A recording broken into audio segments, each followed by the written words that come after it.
আছে এমনি দেখতে এসেছিলাম, এখানে ঝামেলা নেই তো না স্যার। এটাতে এক্সপোর্ট যখন একটা নিশ্চয়তা হয়ে যাবে না, এক্সপোর্ট বাড়ে এরকম দেখতে হবে। প্রায় 500 টাকা এখানে দেখি ইংল্যান্ড ওটা হচ্ছে না হোগা। মালদার ভারত বাংলাদেশ সীমান্তের মহিদিপুর এলাকা বর্তমান পরিস্থিতি পরিদর্শন করলেন রাজ্য পুলিশের মহানির্দেশক রাজীব কুমার।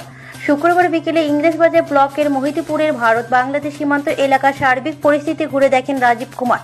সেখানে কথা বলেন রপ্তানিকারক সংস্থার কর্মকর্তাদের সঙ্গে।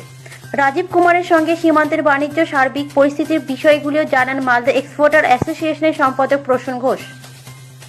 এছাড়াও মহিদিপুরের কর্তব্যরত বিএসএফের পদস্থ কর্তাদের সঙ্গেও সীমান্ত বিষয়ক নানা বিষয় নিয়েও আলোচনা করছেন রাজ্য পুলিশের মহানির্দেশক রাজীব কুমার।